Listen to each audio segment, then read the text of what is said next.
নসরুদপুর পঞ্চায়েতের পেইড ও প্রধানের সই জাল করে ভুয়ো ওয়ারিশন সার্টিফিকেট তৈরি করা ও পাশাপাশি ওয়ারিশন সার্টিফিকেটের আবেদনের প্রতিবেশীর সই জাল করায় আরও এক যুবককে গ্রেপ্তার করে নাদনঘাট থানা পুলিশ।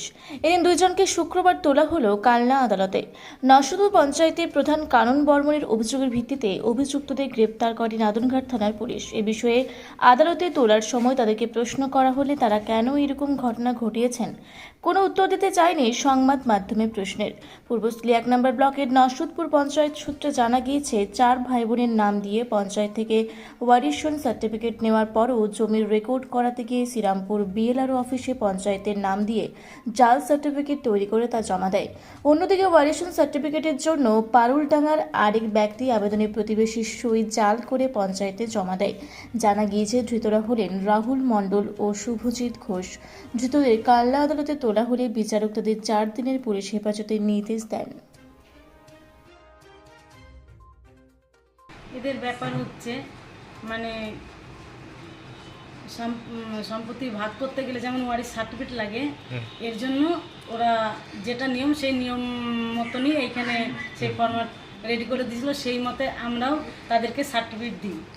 দেওয়ার পরে এখন কালকে আমরা জানতে পারি আড়াই অফিস থেকে যেই সার্টিফিকেটটা আমরা দিয়েছিলাম সেটা না, ওয়ারিশ দিয়েছে একজনা। সেই কারণেই আড়াই অফিস থেকে আমাদেরকে জানানো হয়। তার কারণেই আমরা আবার যারা নিয়েছে তাদেরকে ডেকে ওরা যে এডিট করে 3টে নাম বাতিল করেছে আর একজনের নাম রেখেছে এটা জানতে পারি। আচ্ছা। আর একজন হচ্ছে পারুলডাঙ্গা, তাদেরও ওয়ারিশ ছিল 6 জনা, নাম দিয়েছে 4 জনা। এবং যে প্রতিবেশীদের সই লাগে পাশে 4 জনা, সে সইগুলোও নকল করেছে। পুরোটাই জাল, তাই তো? পুরোটাই জাল। তারপর এই কারণে আমরা পূর্বস্থলী ব্লকের নাদনঘাট থানার খবর দিই। সেই মোতাবেক এসে ওরা তাদেরকে নিয়ে যায়। কি চাইছেন? আমি চাইছি যেন এই রকম জাল কারণে কোনো প্রধান না ফাঁসে, তার জন্য যেন ওদের শাস্তি হয়, এটাই আমার বক্তব্য। আপনার নাম? আমার নাম কানন বর্মন, আমি নসরুদপুর গ্রাম পঞ্চায়েতের প্রধান। হ্যাঁ, গত দাঁতপুর নিবাসী ইয়াসিন মুন্সি, পিতা ইরফান শেখ, তার আবেদনের ভিত্তিতে নসরতপুর গ্রাম পঞ্চায়েত 4/3/2025 তারিখে নসরতপুর গ্রাম পঞ্চায়েত অফিস থেকে একটি ওয়ারিশন সার্টিফিকেট ইস্যু করে। আচ্ছা। যার ওয়ারিশন সার্টিফিকেটে 4 জনের নাম ছিল। তা সেই সার্টিফিকেটটা ইস্যু করার পরে গতকাল 22/5/2025 তারিখ পূর্বস্থলী 1 নম্বর ব্লকের নসরতপুর আড়াই একটি ওয়ারিশন সার্টিফিকেট নিয়ে এসে ভেরিফিকেশনের জন্য নসরতপুর গ্রাম পঞ্চায়েতের কাছে আসে।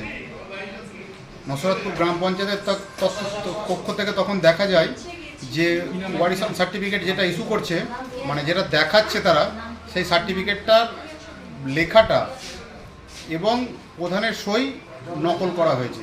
আচ্ছা। আমরা তৎক্ষণাৎ তদন্ত করে দেখতে পারি যে আগের যে সার্টিফিকেটটা পঞ্চায়েত ইস্যু করেছিল সেখানে 4 জনের নাম ছিল, বর্তমানে এখন 1 জনের নাম আছে। উক্ত সার্টিফিকেট জাল করে সম্পত্তি রেকর্ডের জন্য বিএলআর অফিসে আবেদন করেছিল এবং সেটা রেকর্ডের প্রক্রিয়া চলছিল। আমরা জানার পর আমরা তৎক্ষণাৎ বিএলআর অফিসের আড়াই সাহেবকে আমরা বলি যে না, এই সার্টিফিকেটটা আমাদের জাল, এই সার্টিফিকেটের ভিত্তিতে যেন কোনো রেকর্ড না করা হয়। কারণ এটা হচ্ছে প্রধানকে ফাঁসানোর একটা চক্রান্ত, মিথ্যাভাবে জালিয়াতি করে প্রধান, এবং 2 জনই গ্রেপ্তার হয়েছে। আমরা চাই যেন অন্যায়ভাবে কোনো রকম প্রধানকে ফাঁসানোর চক্রান্ত যাতে না হয়। আমরা লিগাল সার্টিফিকেট পঞ্চায়েতে আসুক, পরিষেবা নিয়ে কোনো ব্যাপার নেই, কিন্তু আনলিগালভাবে সার্টিফিকেট নিয়ে প্রধানকে ফাঁসানোর যে চক্রান্ত, তার বিরুদ্ধে আমরা অবশ্যই থাকব। আমার নাম অংশুমান ঘোষ, সদস্য নসরতপুর গ্রাম পঞ্চায়েত।